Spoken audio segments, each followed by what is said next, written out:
The Generation 4 Pokemon games, Pokemon Diamond, Pearl, and Platinum, are often hailed as some of the best Pokemon games, although the reception is a little mixed. Why is that? Oh, in today's video, we'll see. These games were released in 2007 and 2009 respectively, and brought us to the Sinnoh region, where we get to deal with Team Galactic as their leader kind of decides that he's bored of Earth and decides to recreate it. And his plan goes horribly. It goes even worse in Platinum as he awakens Giratina. Of course, while we're not dealing with Team Galactic, we're pretty much just doing the same old, and that's just collect all 8 gym badges and complete the Pokedex. So, what are some pros and cons for these games?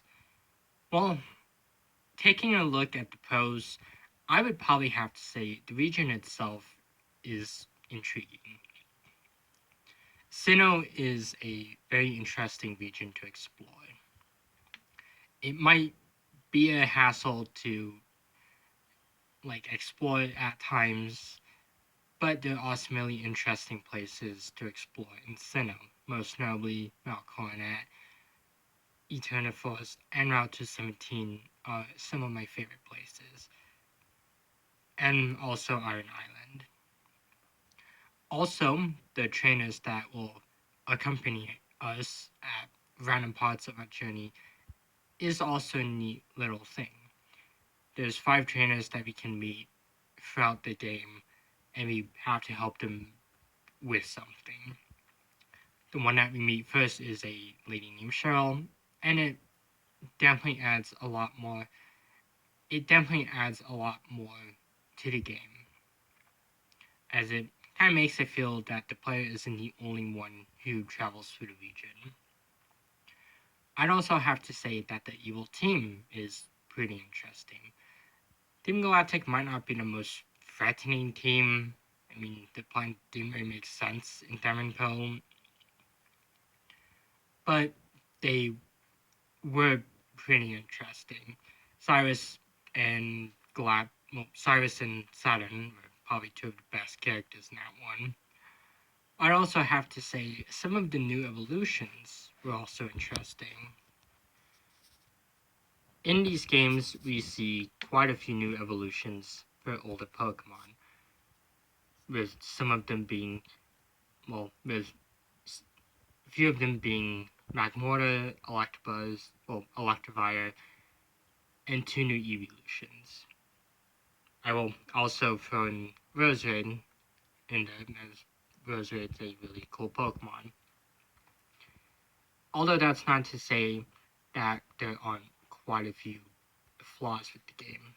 Now, I will be going through every flaw I see in this series in another video, but I just feel like I would probably talk about the most well-known or most talked about ones. And of course, that is the game's pace.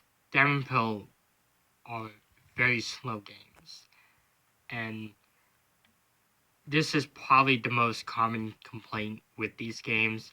Now, I'm not here to defend that. I wholeheartedly agree. The last playthrough I did of Diamond had taken me about 18 hours to beat the game. Well, compared to Heart Gold or even Blue, it's taken like about 6 to 7 hours to almost beat the game. Not to mention, the gameplay is also kind of slow too. Everyone has seen that infamous clip of the Heracross fading that Blissey, and on how long it takes the Blissey to fade. Surfing is also slow in these games. Fortunately, Platinum seems to have fixed those issues, or at least did its best to do so, but the Gen 3 games didn't feel that slow. And of course, then there's the fact that there's quite a lot of baby Pokemon. Diamond Pearl were notorious for introducing a lot of evolutions or new stages for Pokemon, and one of the more common complaints I've heard about the games is the fact that they've introduced quite a lot of baby Pokemon. And yeah, I could agree with it. I didn't mind a lot of the new evolutions, but I don't know why we needed a pre-evolution for Roselia. I feel that line would just have been perfect if Roselia and Rosaria were the only ones in that line. And of course, that kind of leads me into my issue with the mythicals and legendaries, as I kind of feel like there's a little too many of them.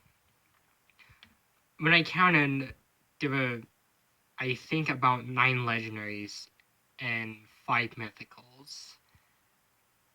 That kind of feels a little too much. That kind of feels like a little too much. I know other games have introduced a lot of legendaries and mythicals, like the Gen 5 games and the Gen 7 games, and yes, I am counting Ultra Beasts in that category, but I feel like they at least made them a little interesting. Half the time I forget about Heatran, half the time I forget about Fiona, and Manaphy is probably the least interesting mythical. Okay, aside from Magearna. Although that's not to say that these games are not worth it. Despite its flaws, Diamond Pearl and Platinum are really good games, and I would definitely recommend them. Of course, before I end this review, I do want to take a quick look at Platinum. One of the complaints I forgot to add in this video is the fact that there's only 150 Pokemon in the Diamond Pearl Pokedex and about 2 fire types. Fortunately, Platinum actually fixes this, as Platinum added 60 new Pokemon to the Pokedex and added 3 new fire types. They also fixed quite a few issues with the electric and ice types, as there weren't many of those types in the game either. Platinum actually is better in my opinion. The gameplay feels a lot faster. Well, surfing feels a lot faster. Battles kind of feel like they go a little faster too, and Elite Four gets quite a few upgrades with the Pokemon. Also, there's more Pokemon to choose from this time. The fun thing is that there's actually more fire types to use. Yeah, I'm a huge fan of those types, and it is really disappointing that Diamond Pearl only had 2 fire types in its decks. But despite its flaws, the Gen 4 games are pretty decent, and I would recommend them. Plus, for those who have interests in seeing a more in-depth analysis about these games, I will eventually cover everything wrong and great about these games in the future, as I'll be taking a look at Red and Blue in September. So, for now, goodbye everyone. But I'll be back next time with a review of possibly the most beloved Pokemon games ever.